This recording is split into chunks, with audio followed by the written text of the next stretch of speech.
Retro gaming handhelds these days are so impressive, they are so well built and so powerful. Where do we go from here?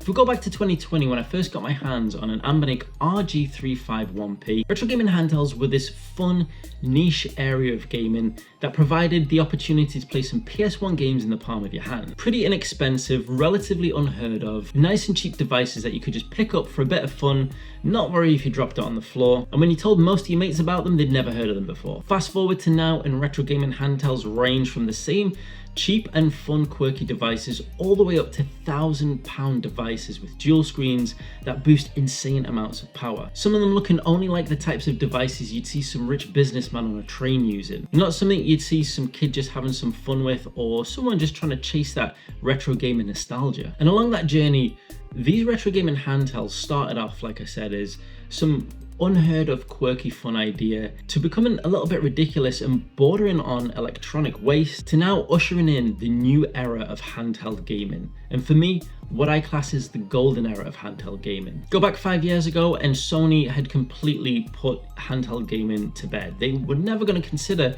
another handheld gaming device after the PS Vita. And pretty much everyone apart from Nintendo wouldn't even consider a handheld gaming device. Yet these days now, everyone seems to be at it. Anywhere from unheard of Chinese manufacturers all the way up to PlayStation and Xbox, everybody's making a handheld device of some sort. Now undoubtedly it's the popularity of the Nintendo Switch and the Steam Deck that have had the biggest impact on that. But there's no doubt in my mind that the huge growth of the retro gaming handheld community have also had a huge part to play. And that's because now the retro gaming handheld market has literally something for everybody. Anybody who wants a retro gaming handheld, there's something that fits your needs.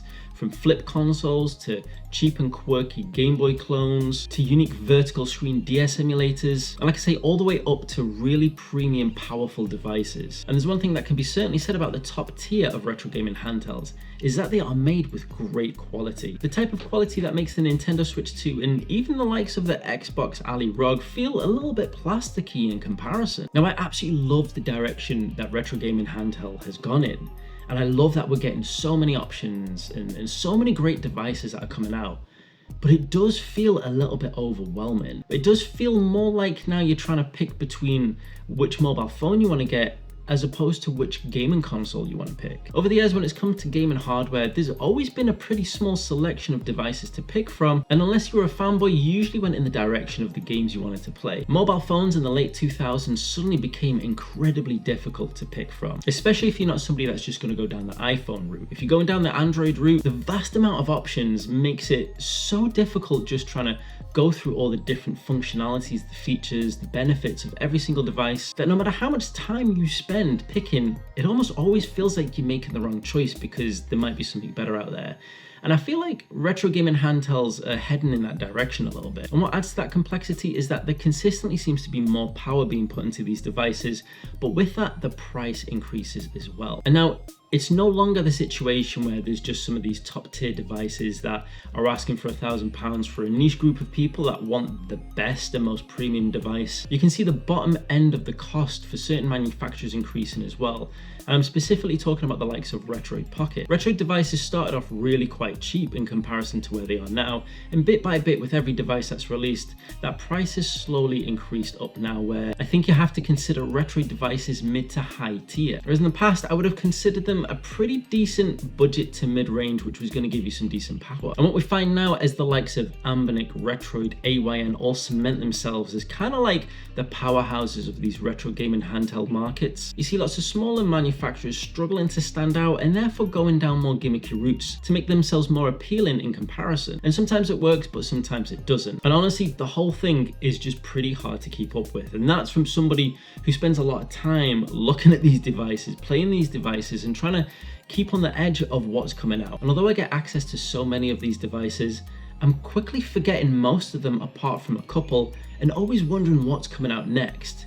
And I know, speaking to the community and some of my friends, so many of you out there have waited months, even years, to actually buy a device because you're waiting for the next device to come out, because you know it's going to be better. Hopefully it'll be cheaper. The device you want now might go down in price next year when another device comes out, and there just always seems to be waiting to see what's next. And honestly, I don't know which direction we go from here. I mean, it's not up to me. It's up to manufacturers, it's up to the market, it's up to consumers. But I just thought it'd be really interesting to discuss with you guys what you think and where you think we should go from here. Would it be better to go down the route of slowing things down, slowing down the release of these devices, the production of them, giving people more time to actually get stuck into a device beyond at best a year and most likely a few months before the next device comes out, and making it easier for people to pick devices and spend time with them?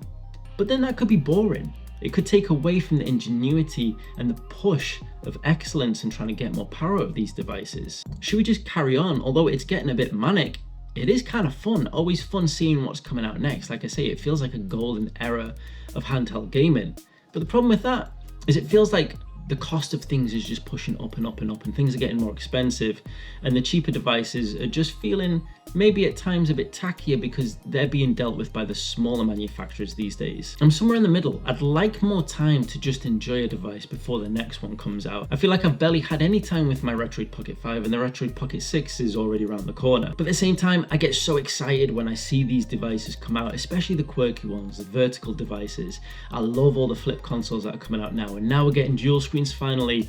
It is just so exciting. But what are your thoughts? What do you think about the retro gaming handheld world right now? Is it a bit too much, or are you just enjoying this constant stream of innovation? Let me know what your thoughts are. And if you want to find out some of my favorite retro gaming handheld devices in this whole crazy world of so many to choose from, check out this video right here.